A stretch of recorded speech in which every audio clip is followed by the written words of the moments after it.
Welcome to this episode of Addiction Doc, a podcast where we speak the simple truth about a much misrepresented and misunderstood field of medicine. Our host is Dr. Eric Troyer, a board-certified specialist in the field.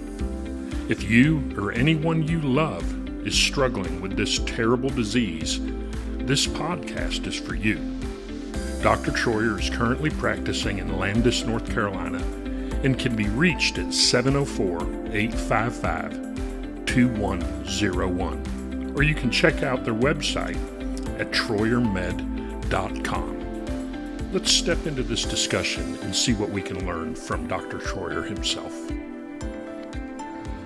Hello, welcome to this episode of Addiction Doc. We are very fortunate to have Judge Beth Dixon with us from the Rowan County Salisbury Judicial System, who will be talking with us today about the legal side of addiction, but also some personal aspects as well. Mm-hmm. So, thank you. Would you like to just give us a little background on you? Sure. I moved to Rowan County about 31 years ago, and was working in the public defender's office, and we had a vacancy on the bench in Rowan County in 2001 at the end. I was appointed in 2002 in January, and have been reelected since that time. So I'm in my 23rd year as a district court judge here in Rowan County. And in January of 2023, I was appointed to the chief district court judge position. So my administrative duties include scheduling all the other judges. We've got 5 district court judges all total throughout the courts, and determine which judges are going to hold what courts. Okay. Are all those elected, or are the... Yes, all the judges are elected. District court runs 4-year terms, so we all have to run for re-election. I have one more re-election in 2026 that I hope, if I can get re-elected one more time, then I'm done. I'll have over 25 years on the bench, and it's time to retire and leave it to the younger kids then. I gotcha. Well, what aspect of the judicial side of things are you currently involved in right now? I hold all the courts that we have that come through Rowan County, but my passion project is our child and family courts. Okay. And I've also spent a lot of time in our felony court, because district court does, while we don't do the jury trials, we do a lot of the pleas to the lower level felonies, and those are typically the drug charges and the property crimes that often go along with people that have addiction issues. And so in our child and family court, which is the court where the Department of Social Services has taken children into custody, into foster care because of some safety issues in the home, we've been tracking the reasons that families are coming into court, and around 85% of all of the children that are currently in foster care or in some kind of kinship care placement, one of the reasons that they were removed from their parents was because of exposure to parental drug use. Okay. And so it's a major issue in every court that I hold, and it is my hope, desire, passion that the court system do the best that they can to help folks get into recovery, stay into recovery, and achieve their goals. And we've never been a friendly place for folks that are struggling with issues to be. Right. And that's my goal, is to really change that and be helpful, and not, I don't want folks to be afraid to come to court, and it sounds funny. And just the right amount of fear. Right, and be judged, so to speak, when they're struggling, with a substance use disorder. Right. That I think our entire philosophy towards individuals that have that disease is to be helpful and to be much more therapeutic than punitive. Do you find that the stigma associated with the substance use disorder crimes is excessive when compared to other crimes? I do. I really do. Why do you think that is? I don't know. Lack of education. I think there's still so many people that don't understand the disease model of addiction. Right. And that it's not a moral failure. Right. And that everybody's built and designed differently, and that you and I could have the same exposure to a substance, and you could become addicted, and I don't, even though maybe we took the exact same dosage. Right. Whether it was prescribed by a doctor or gotten from a friend. Right. And so there's so much definitely more the to genetic it. aspect of Yeah, that, yeah. which unfortunately, as I'm sure you've seen, tends to go from generation to generation to absolutely. generation within the same family. So, yeah. Earlier we were speaking about some of the things that you do in your court in regards to people come in with addiction and testing in childhood and all of that with trauma. You could elaborate on some of that? Well, we have a dedicated courtroom now for those matters, and I've done everything I can to make it a more child and family friendly courtroom. I was involved I'm on the board of the National Council of Juvenile and Family Court Judges, which is a national judicial training organization, but it's actually not just for judges, it's for all of our other stakeholders as well, lawyers that practice in that area, social workers, probation officers, and we train all over the country. But I had them involved in my court in bringing their national expertise to help us improve. And how can we implement best practices? How can we have better outcomes for our families? Right. And when they came down and did a site visit, and the first thing they told me was that my courtroom was kind of ugly, that it was institutional, it wasn't a friendly place to be. And so they told me to add a little color through art. And so I know that they sort of were thinking put posters on the wall, but I happen to have a friendship with the street artist, spray paint artist Abstract Descent. Oh. And he had come from a background of juvenile delinquency and some childhood issues. I contacted him and asked him if he wanted to legally paint inside of a courtroom and get paid for it. And he was all on board and has painted a beautiful, all with spray paint mural in our child and family court. And all of the images, they're huge images of butterflies and storks, and there's a lotus flower. There is, I'm trying to think what other images are in there, but they're beautiful, and they all stand for growth, strength, rebirth, resiliency. Okay. And so beautiful colors. We also got a donation of children's books from birth through 18 from the Clinton Foundation Too Young to Fail Foundation. And they gave us 1,000 titles, 1,000 volumes of 17 different titles. So I bought a bookcase, put it right in front of the courtroom underneath the jury box, and we have it filled with books, and we encourage parents to grab a book, or if the children come to court, to grab a book and take it home, and that we're providing them books to bring for when they have their family time visitation with the kids, right. That they've got something they can bring, read to the child, leave with the child. And every time they come to court, they're welcome to help themselves to any of the books. They're all brand new. They're all free. And so we've implemented some practices to try to help our clients, help our parents in there feel more comfortable coming to court. Right. That we have adopted a one judge, one family practice. So if you are on my caseload, I'm your judge. Mm-hmm. So that we don't have to relearn each other every time. I know these families, and I keep up with how they are doing. I know their history. I prepare for court. I spend hours before that court, the night before, reading all of the reports from the Department of Social Services and the guardian ad litem, telling me how the families are doing so that I can praise them. And it's important to, even if the only thing good that they have done is show up in court that day, I'm going to thank them for showing up in court that day. Because, for as much negative as they get in their life, they need some positive. And I don't want anybody to be afraid to come to court and afraid to be able to say, I'm sorry that I had a positive drug screen. We know that relapse is a part of recovery. And, I want them to have a relapse plan. I said, just because you relapse doesn't mean that you can lose your children again, or that that's going to be a barrier. We need for you to have a relapse plan. Right. If you're going to, that you're going to use, will grandma come over so that the children stay safe? And those are conversations that this court typically has never had before. Okay. It's been a zero tolerance, and we are really changing that through the use of education, but medication management, through relapse prevention, relapse plans, and just in having a much more trauma-informed court. I hope that's my goal, is to have the absolute best trauma-informed, trauma-responsive court that we can possibly have here in Rowan County for our families.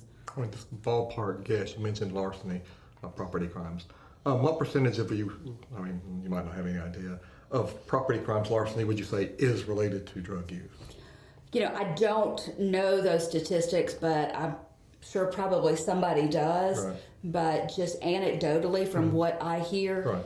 the vast majority, because I know that most of the individuals, the defendants that I am putting on probation or even sending into jail if they, or prison sentence if their sentencing level is that high, I'm also ordering a substance use disorder assessment or participation in the drug and alcohol recovery treatment program in the Department of Corrections.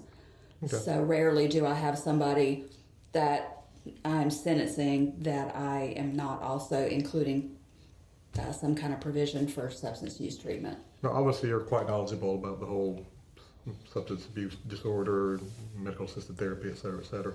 What percentage of judges would you say are knowledgeable about it versus still kind of feed into the old I punishment's think the best way to go? I think like society that as, us older judges age out, I think the younger generation coming in are very accepting of the disease model. Okay. I think that judges my age and older, I'm 60, that we, we were always trained that it was a moral failure, that we had to have a zero tolerance of it.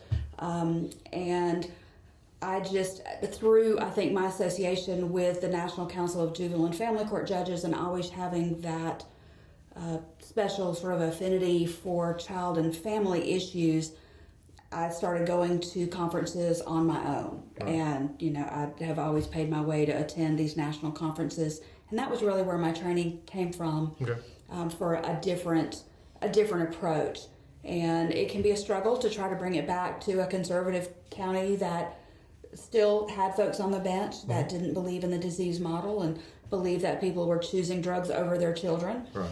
And so that's really what we have just been working through our education and our training, both nationally and here in North Carolina, to break that stigma, at least from the bench.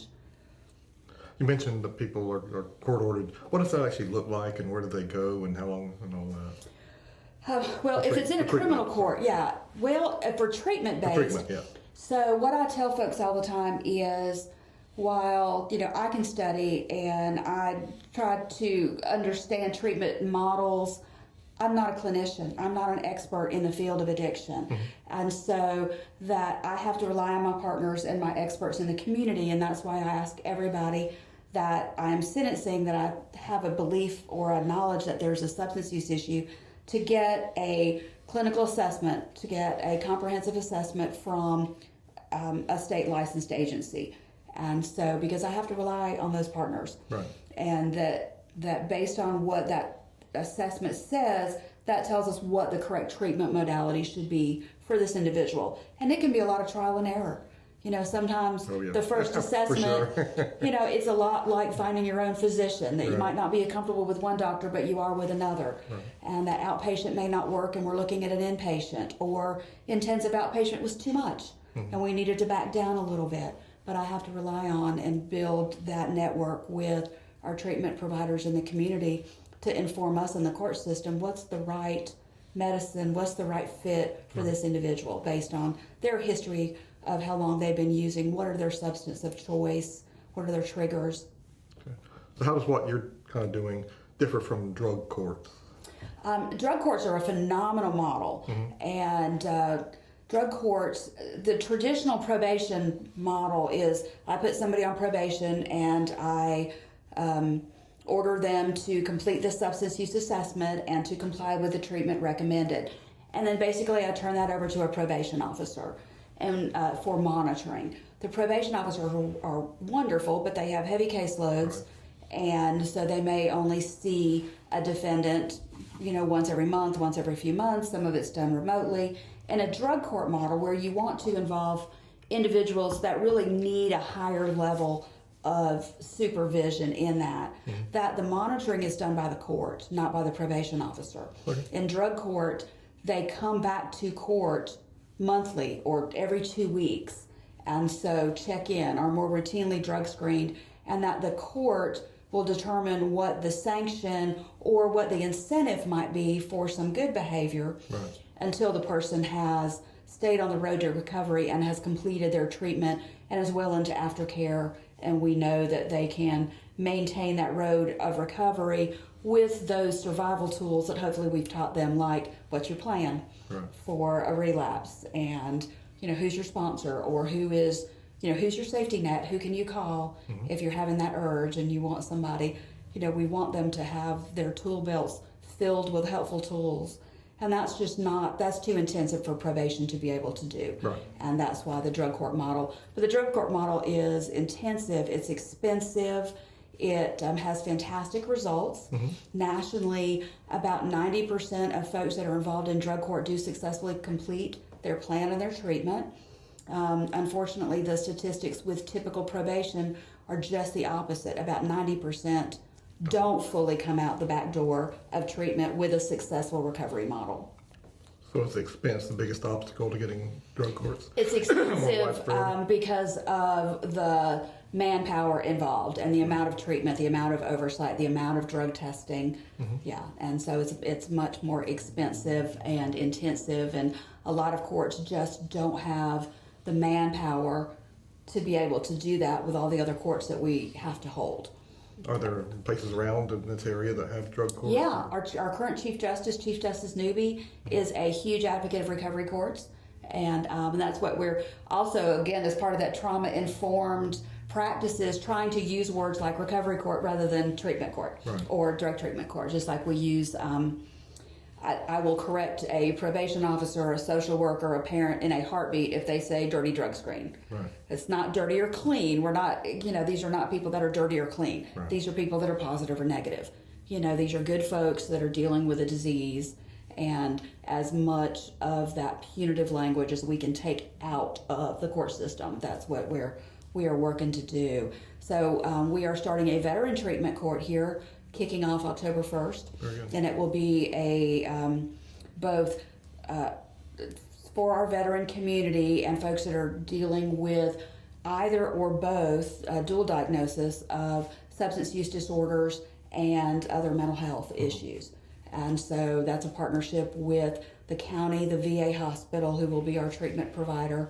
And we have a dedicated probation officer, a dedicated defense lawyer, and a dedicated prosecutor that will, and I have assigned 2 of my younger judges who, have that belief in recovery and the disease model, will be presiding in those courts. And I think that they hope to very quickly get up to 20 veteran participants in that court. Very good. Do you think that all the illicit drugs out there are treated similarly in the court system? Like, is marijuana treated like methamphetamine? Is cocaine treated like pills? Or is there usually a different kind of tolerance level? Right. I think with all of the attention that has been given to marijuana nationwide, and the what we know more about marijuana, I think that is, other than when you get up into the trafficking level, that it is not as much of a big deal as any of the other substances that we know can really cause damage and death. Right. And so we still, would like to give people coping mechanisms other than the use of marijuana. Right. And but I think individuals that might have a psychological addiction to marijuana are not going to see jail as often as somebody with an addiction of a substance that can kill them. Right. And so if I have to put somebody that's eligible for custody in custody, because I think that that's the only way that I can save their life. Otherwise, jail is not the best answer. We can't lock our way out of this. Right. Treatment is so much more effective, and it's so less expensive. It's such a better use of our resources to involve people in treatment than to lock them up. What I have seen, though, recently, well, I hadn't seen much in the past at all, was my patients coming out of prison system, jail system, even, who have received treatment while they were in. Before, 9 months ago, I never saw that, but probably in the last 9 months or so, I've actually seen that some. Is that something that's actually is being combined or more? It is, yes. I mean, if you're in the prison system, there's treatment. Okay. What we haven't had has been treatment in our local jail. Okay. And our sheriff is very interested in that and open to propositions of how can we do that. The health department has a HOPE program, which is a harm reduction program, and I have come to really know and admire the individuals working in that program, and the individuals with lived support, particularly there's a young lady there named Stephanie, and she goes and visits the women in the jail that have substance use issues, and we are getting permission for her to take her laptop and tablet into the jail so that she can work with the women inmates to apply for treatment programs. And I think they've hired a male now that will be able also to do the same with some of the male inmates. But yes, we absolutely want to start as early as we can, and Sheriff Allen is very open to that, and the health department has been a tremendous partner and support in that.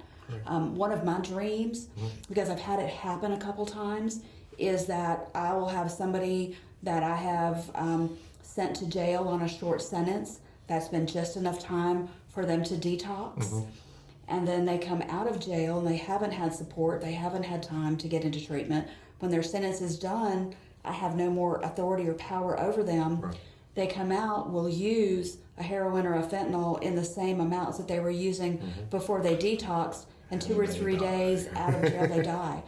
And I will never forget those young people. I mean, that hurt my heart. And one of my dreams is that for individuals that we know are dealing with an opioid disorder, I would love for them to be able to have a buprenorphine shot before they leave the jail, so that will at least help us and give us a little bit of time to deal with getting them into a treatment facility if they are in need for higher level care without them dying. That are the long-acting naloxone would work too. What I've done with a couple of patients who knew they were going into jail, who were on a certain dose, that I would get them the monthly shot, be it the two that are available, so that while when they went in, they have a month of coverage and then fortunately with the shot, it's not a kind of thing. It's kind of a gradually come out of the body, so they really didn't have the withdrawals while they were in.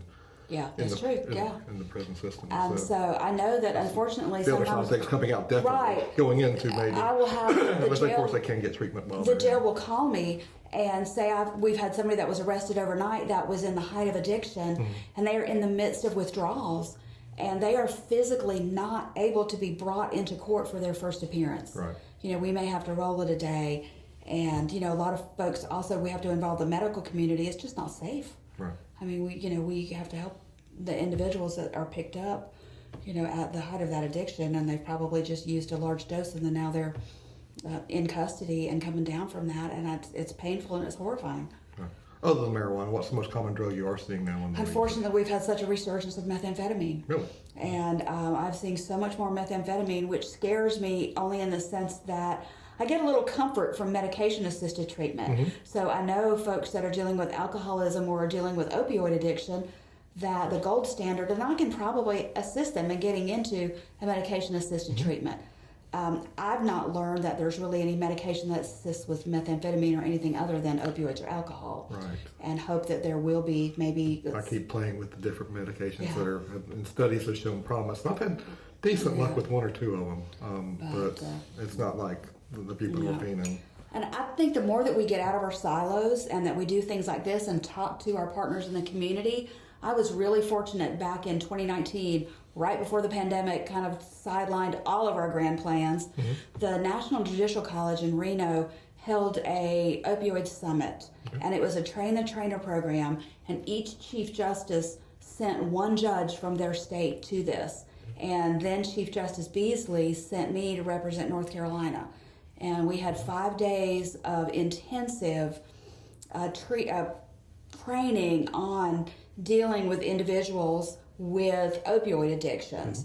And every session was taught by a judge that was experienced in that field, as well as an addiction psychiatrist.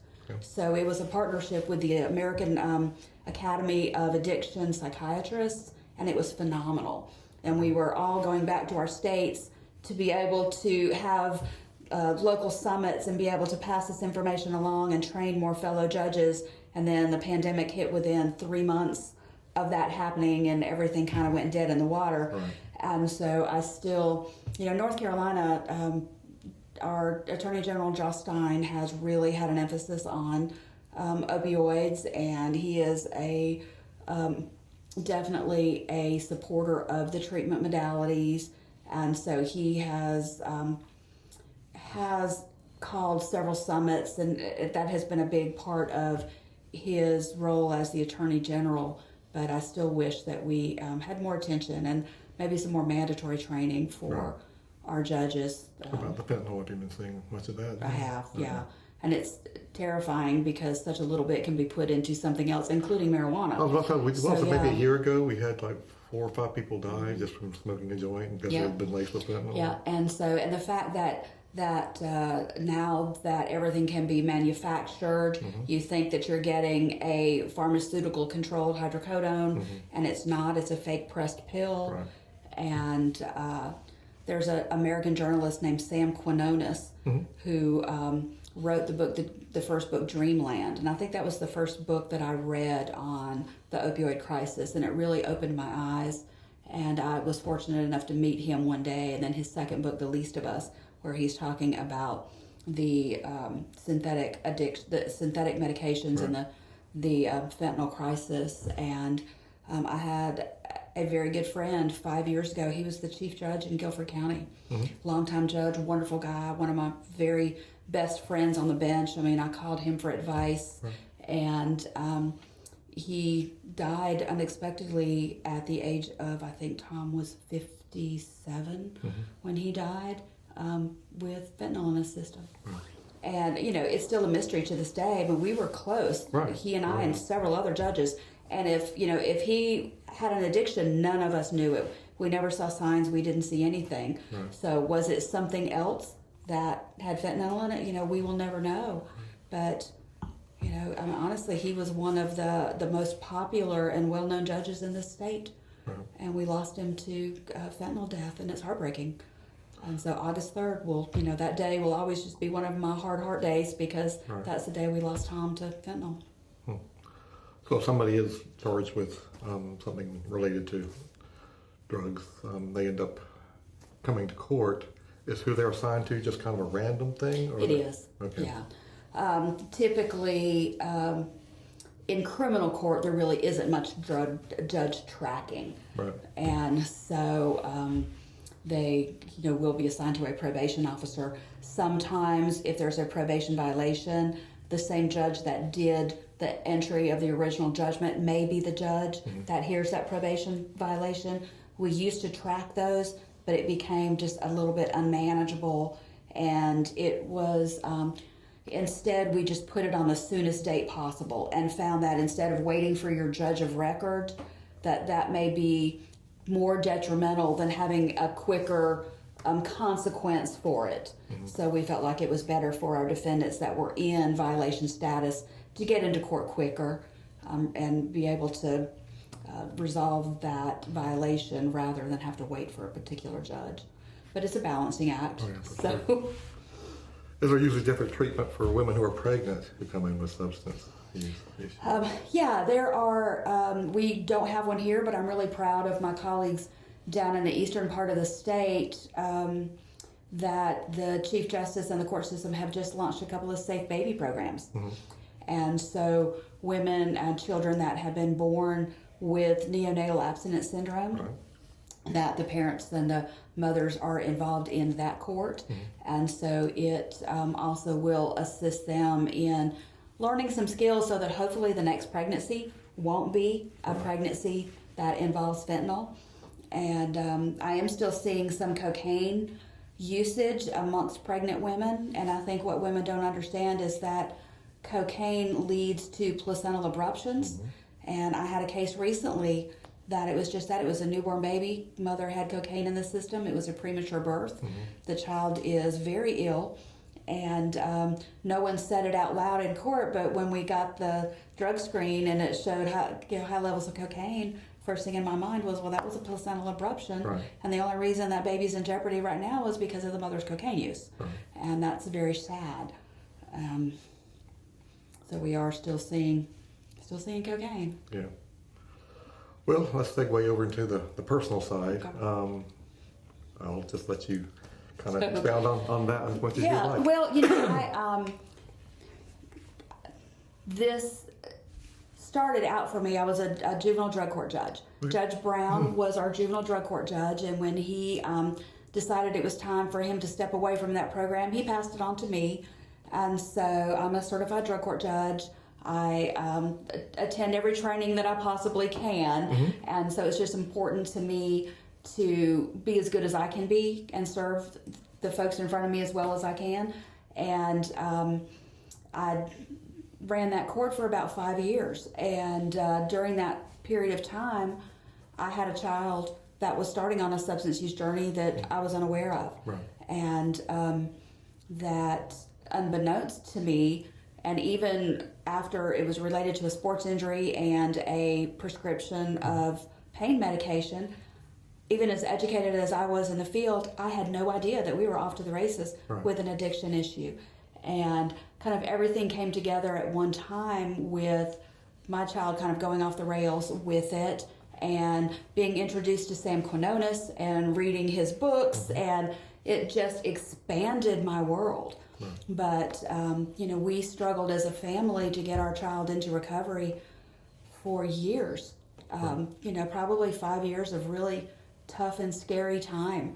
So I think it helps me relate to the families in my court, particularly in criminal court. Right. Because in criminal court, I may have a defendant with a substance use addiction in front of me, but I've got a loved one and a family member in the audience. Right. And so for me to be able to be sitting up there and saying, I understand what you're going through, I know how painful this is, please understand that this is a family disease and it's going to affect you too, and to be able to give them resources and say, have you ever heard of Nar-Anon? Have you attended a meeting? That it really helped me understand the difference between helping and enabling. How am I doing good for my child versus how am I not being good for my child? Those are so important. What would you say is the biggest difference between those two? Helping is doing something for your loved one that your loved one truly cannot do for themselves. Enabling is doing something for your loved one that they really should be doing for themselves. Gotcha. And, you've got to be able to differentiate that difference. Otherwise, you're just, when do you give them money? Rarely, never. If they need something, you give them what they need. You don't give them money to go buy it. Right. Because it will be diverted. Exactly. So, you count the pills for their medication, give them when they need it. Otherwise, it could very well be diverted. Right. And, it's tough. It's tough love. I mean, I don't know that I will ever get over the fear of the telephone ringing. Nowadays we all text, right? And talk, email. The telephone is not a common sound anymore. Right. And so when my child was in the height of addiction, and we were working with recovery programs or trying to get into good treatment, long-time treatment, inpatient, outpatient, that when the telephone rang, it was, is my child in the hospital? Is my child dead? Is my child in jail? Those were the only three thoughts. I went right up that ladder immediately to worst case scenario. So, now we are several years down the road of excellent recovery, but that will be my trigger. I mean, I will always have that, just don't want to hear the phone ring, don't want to hear the phone ring. But, so I can, I can really sympathize and empathize with the parents that are involved in that family court. And I want them to know that they're not forgotten, and I want them to know that there are resources for them so that they can do a better job of helping their loved one, because everybody needs support. And what couple of pieces of advice would you give? Because this is also focused toward the family members and loved ones of people. When you press that button, you get that red dot, and it's recording. Okay. So what advice would you? Don't go it alone. I mean, just don't go it alone. Right. And so there is a wonderful network here in Rowan County called Rays of Sunshine, run by Valerie, and it's now Valerie Otten, and who, like me, has been a parent of someone with substance use issues, and that she puts parents together for educational programs. Again, learning, that's where I learned, was through her Nar-Anon group about enabling and helping and just having that support of other parents. I quit going, not because I didn't believe in the group, but because so many of their children were involved in my court, that I didn't want to have, first off, unethical ex parte communication, but I also didn't want any family that was in court to have to continue their court day because of me, because of conflict with me. Because I know that when you have to come to court, that is not your best day.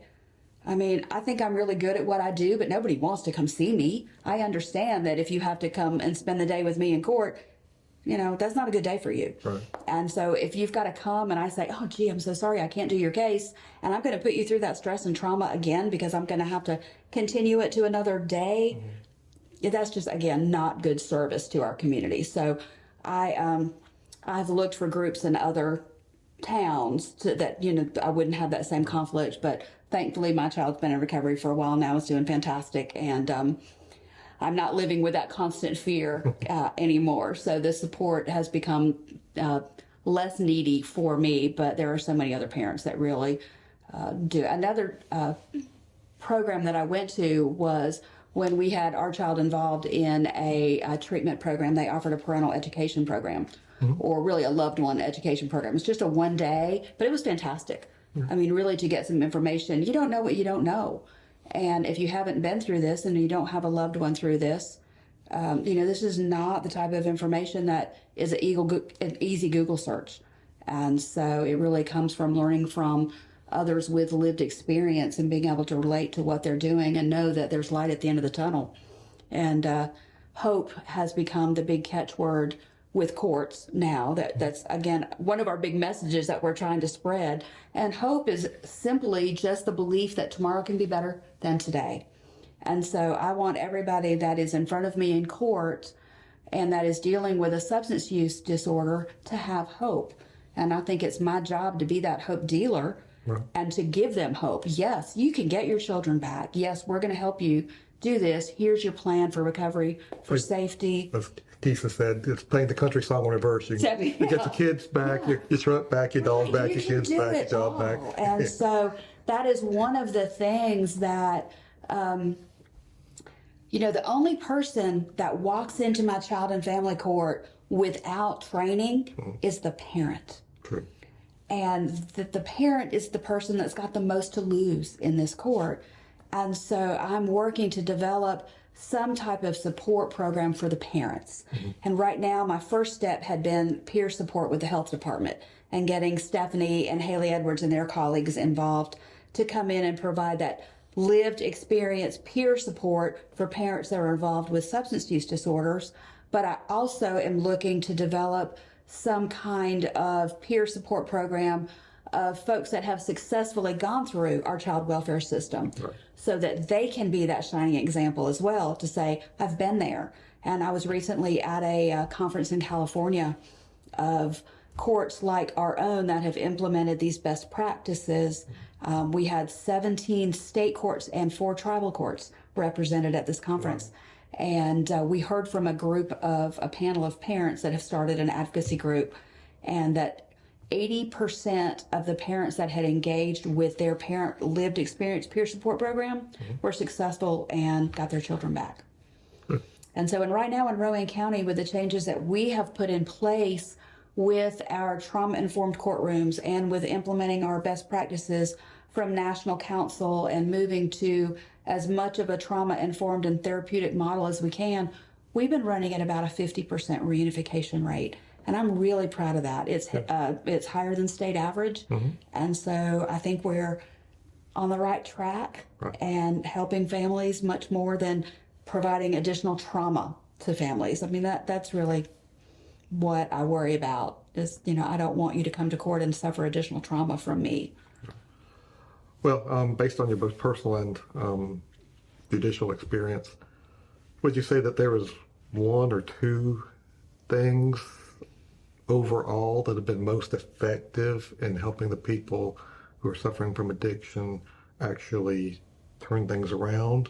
Or is it just going to be individualized from person to person? Well, you know, obviously everyone's motivations are different, but for me, the increase in the availability of medication and having MAT available has been a game changer. And so there is still a culture out there of zero tolerance, and so that you have to test negative for all substances. And, I'm trying my best to debunk that. And so I've used, the power that I have from the bench to praise that medication-assisted treatment, and to be able to point it out when I have a family that's in front of me, and I've got a mom that I know is in medication-assisted treatment and is doing fantastic and has moved to unsupervised visits with the children, or that we may be getting ready to do a trial home placement, and I will ask that parent, instead of going through the attorney, I'll say, you're with a medication program, right? Yeah. How has that changed for you? So to get their testimony there, and so that the other families that are sitting in the audience, and even the social workers, are hearing this, and the lawyers, to know that I'm in favor of this. This is a good thing. I want you involved in this. And I knew that my message was taking hold when one day in court I have a awesome defense attorney for a parent that he really advocates well for his clients, and he was kind of grilling a social worker on whether she had done everything she could to help this parent get into a treatment program. And he said in his best lawyer voice, have you gotten my client an assessment for medication assisted treatment? And I said, I had to butt in there as the judge. I said, good try, Mr. Lawyer. I am really proud that you are hearing my message, but unfortunately, your client's drug of choice is methamphetamine, and there is not medication for that. But thank you for hearing me and knowing that this is a good thing. Right. And so I think it has been helpful to spread that message, from basically the pulpit that I have of the bench, and having the social workers in front of me, and having the families in front of me, and having the lawyers, to say, this is a tool you don't want to miss. Right. This has been the difference, and I think has a big thing to do with our 50% reunification rate. Correct. And if you need a maintenance dose for the rest of your life, I am fine with that. If you are creating a safe environment for your children, if you are able to maintain your job, you are paying your bills, but you still need a maintenance dose of Suboxone, absolutely fine. That is success. Yeah, that's supposed to be a long-term. That is success. Yeah, that's supposed to be a long-term treatment. That is success. The relapse rate is 90%, unfortunately, without the medication. Yeah, but it's, that is success. And again, I'm still, we're going to have a relapse plan for you. You need to have a relapse plan. Everybody should. Yeah. I have high blood pressure. I'm not the best at exercising and eating, and, clearly. And so, I need to know when I'm relapsing. I need to know when my blood pressure is not good. Right. I need to know what I have to have my maintenance plan, and I have to have my prevention plan, and I need to know what happens when I go out of control with my high blood pressure. Right. And so, it's really not any different, my disease from somebody's disease. The way in the legal system, what we are trained is that addiction is a chronically relapsing brain disorder. I have a chronically relapsing disorder as well. Right. Just like, high blood pressure is a chronically relapsing condition. Diabetes is a chronically relapsing condition. Right. And addiction is a chronically relapsing condition. And so that's what I want judges to hear. Not addiction is a moral failure. Right. Addiction is a chronically relapsing brain disorder, and it is going to take some time to rewire, and it is going to take some time for folks to be able to learn what they need to learn and work that plan. But, there's hope. It is absolutely possible. And I think one of the things that I do in my court that is probably as much for my own vicarious trauma that I live with, dealing with this population that are so near and dear to me, is that if I have a success story out there in the audience, I try to call it first. If we're going to reunify a family that day, and, that is the happiest day in court, is a reunification day, when we're able to say, Mom, Dad, you have walked the walk. Your children are safe back with you. We are so proud of you. Congratulations. I am returning legal custody and physical custody to you, and I get to step back away from your life. Right. You don't have to come to court and see me anymore. Social workers are released, dismissed. Department of Social Services is out of your life unless you need us in the future. Let us know. And so everybody claps, everybody cheers. Right. And so, and half the time, because I've been following this family for a year or more, I'm, fighting back tears. But I love to do that first if we can, because it really does spread that hope message. And other people that maybe just at the beginning of their journey with me can see that it's going to work. And it gives me a chance to say, I'm on your team. I mean, I really want this to be successful, because the last thing I want is for your children not to grow up with you. Right. And so, any advice to people who are for the first time about to appear in court, be it with you or somebody else, as far as how to? yeah, most everybody that appears in front of me, when it's issues that have to do with your addiction, Exactly. they're going to be eligible for a court-appointed attorney. Right. And so unless they are extremely wealthy to hire their own, but they have a right to a lawyer in these courtrooms, both as a parent whose child has been taken into DSS custody and a criminal defendant on a criminal charge. And so your lawyers can be the best and biggest advocates for you. And, ask for a lawyer, get a lawyer, and use that lawyer. I unfortunately see so many clients that don't keep in touch with their lawyers, that don't ask the questions that they want to ask because they think it's a stupid question. Right. When we're dealing with your health or we're dealing with your children, there's no stupid questions. Right.